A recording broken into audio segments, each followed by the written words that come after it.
Okay, 3-5, shapes of graphs. I can identify symmetry, extrema, and in behavior of functions. So 3 different things that we're looking at.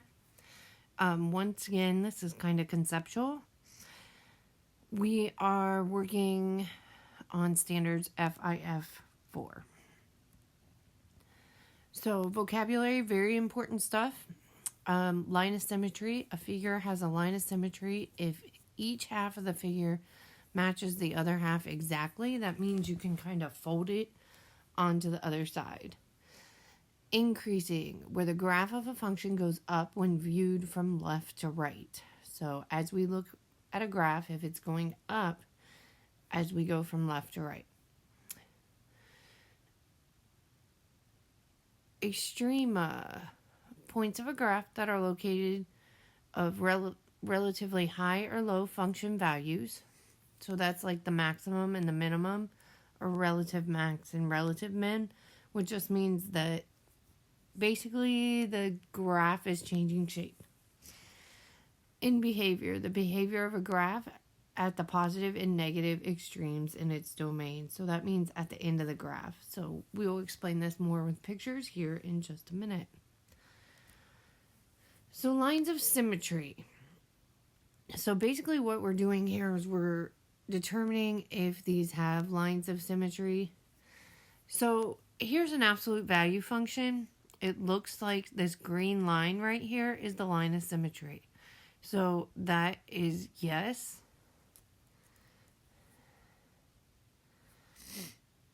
Here is another function right next to it, and it has a line of symmetry as well. It would fold right onto itself, so that is yes.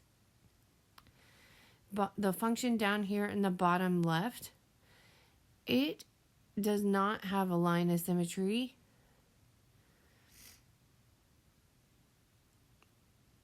The next one does not. The parabola right next to it does. That green line right down the middle is the line of symmetry. And the line does not, so no. Make sure you know what those look like. Once again, it's like the mirror image. It has a line that if you were to fold the graph on top of itself at that line, it would look exactly the same. So, use the graphs to describe the line of symmetry, if any, of the function. So here we need to determine if it has a line of symmetry.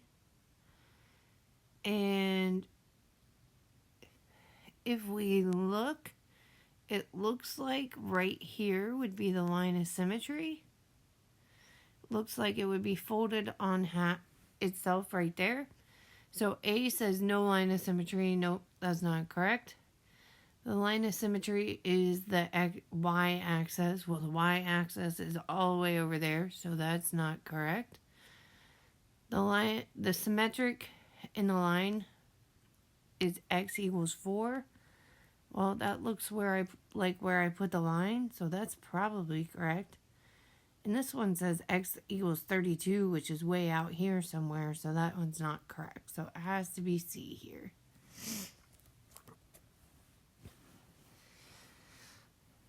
A fountain is spraying a stream of water into the air. The graph represents the path of the water, where x is the distance from the fountain and y is the height in feet of the stream. Find and interpret any symmetry in the graph. So if I look, it looks like if I were to fold this graph onto itself, it looks like it would be 2, and we're looking at the x-axis, so that would be x equals 2.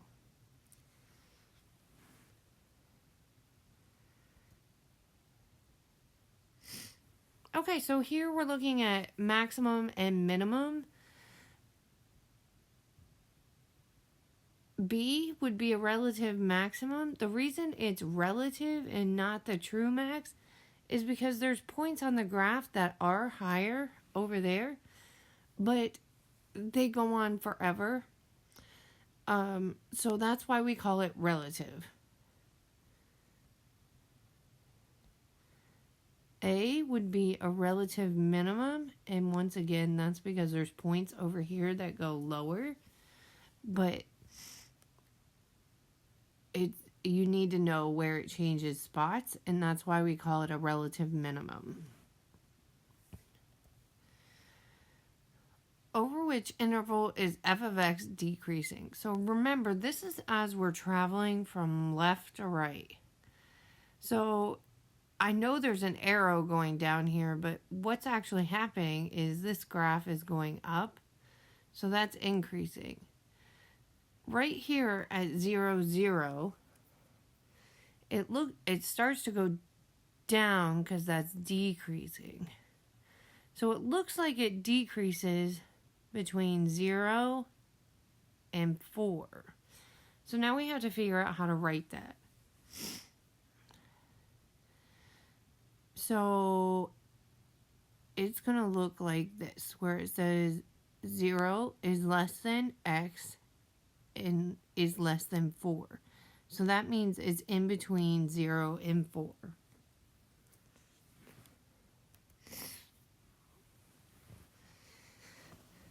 So we're going to pull out where the graph is increasing and where the graph is decreasing.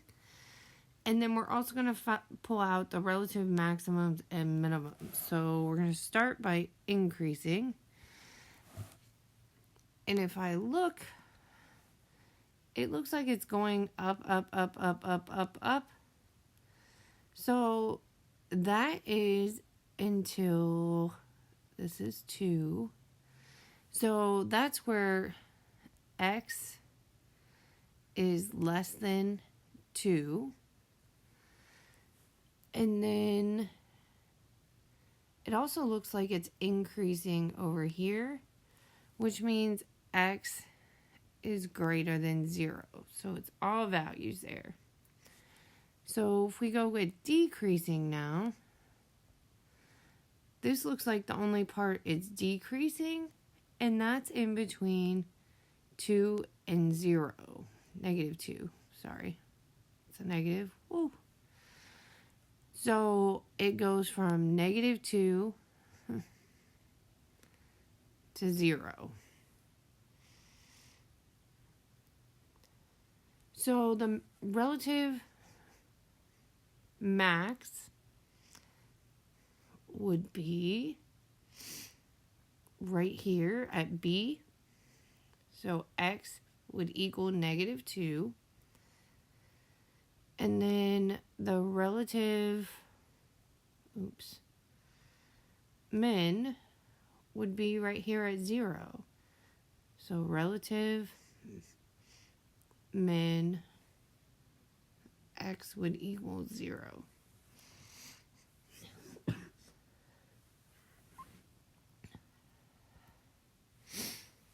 So in behavior, and what in behavior is asking what happens at the extremes of the graph. So if we're going this direction on the graph, or if we're going to the positive direction, as x increases, so we said we were going to the positive direction, y is going down, so y decreases. So now we look at the other side. So I'm going to the negative direction now. So as x decreases, y is going up. It's increasing.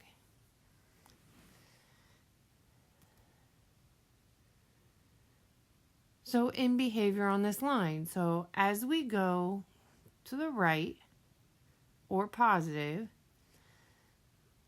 y also gets positive. So we would write this as x increases, y increases.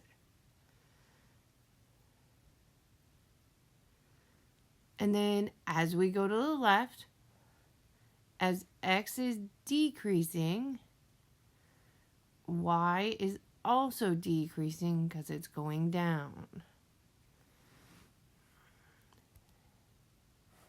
Determine the end behavior of the graph of a linear function. So once again, we're going to look as we go to the right that says as x increases, the graph is going down, so y is decreasing. So as I look at these,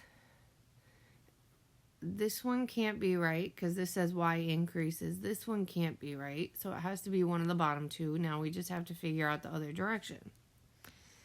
So now as x decreases, y increases.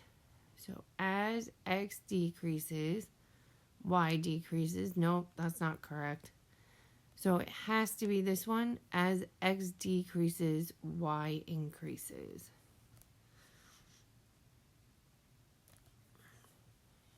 Okay, make sure you fill out your WSQ.